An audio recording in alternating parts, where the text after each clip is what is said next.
recording. Good morning, class. Today we'll be talking about the Civil Rights Movement. And we'll be talking about one particular area, and it'll be about the Montgomery bus boycott. Can anybody tell me what was the Montgomery bus boycott? Katie. The bus boycott is about the Civil Rights Movement. Oh, okay.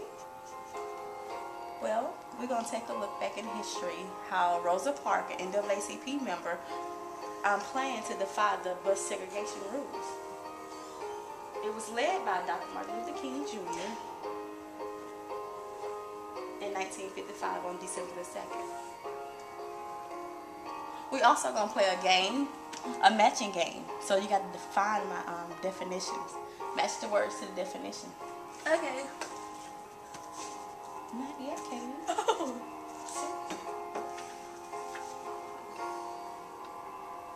So we'll have to make you memorize yourself with these terms. We have the Civil Rights Act of 1964, the Voting Rights Act of 1965, the bus boycott, and full corner. Do you know what these definitions are? Anybody? Mary, Allison, Stacy, Katie? No. Well, to help familiarize yourself with these terms, we're going to play matching. Oh, yay! Start. Okay. Okay, you have to match the words with the definition.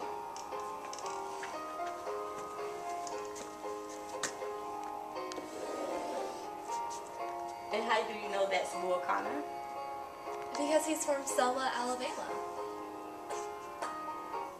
And what's the significance? Oh, and he used fire hoses to protest. Why? Why did he use fire hoses?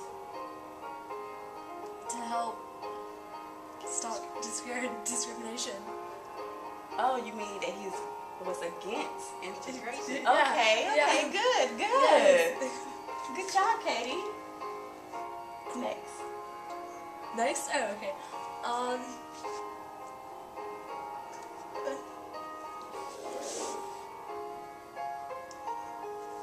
The Civil Rights Act of 1964, that is correct. It prohibits discrimination in public accommodations for integrations in schools and other public facilities. Okay. The Voting Rights Act, what definition is that?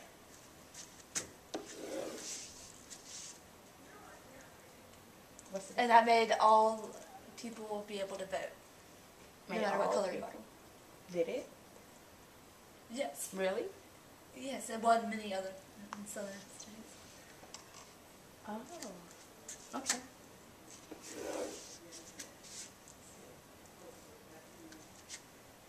Good job, Katie. Oh, Good thank job. you. As Katie has found the terms and definitions of these, we're going to give you a layback of the Civil Rights Movement. This is Rosa Parks. Who is Rosa Parks? Who was she? She she was against discrimination, and she stood up for what she believed in. So And she why sat did on she do the that? sat on the front of the bus. Why did she do that? So she could stop. So she could try to help change the world. So all colors could sit on the bus. Okay. Rosa Parks was part of what organization? NAACP. What does the NAACP stand for? I don't know. Okay, the National. National?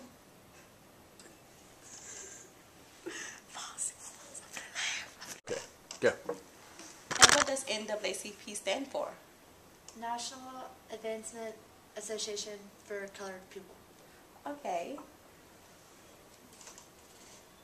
Were whites satisfied with this movement that blacks struck? Wait, can you repeat that? How did whites feel?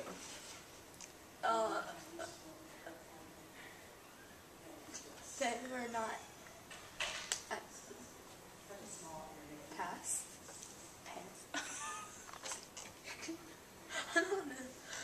They weren't satisfied, Miss Irvin. Good, good. John answered it. Oh, thank you. And Rosa Parks, she was part of the bus boycott because she defied the segregation rule. You know, during the 1950s, they had this line that blacks had to go sit in the back of the bus, and they couldn't step over a certain line. And if they did, they was placed in jail. But Rosa Parks, her and the NAACP organized this plan so that she could defy the rule. It really wasn't that she was so tired. She wasn't tired. It was made up stories they told us a long time ago when I was in elementary, middle school. So she really didn't. She really wasn't tired. She didn't just get off work. She was a 40-year-old lady who was told, you know, go sit in the front of the bus and act like, you know, you're tired. So it was just a plan just to spark the movement, because you had a lot of things that was going on. You had the Montgomery Bus Boycott. You had the Selma to Montgomery March. This was sparked this for they have their rights to vote, for they won't be having discriminated against in employment. We have, you know, Bull Connor. That man was evil. That man was evil. He was so evil. He put fire hoses on protesters and tank gases, and he used attack dogs. I ain't never seen people like that.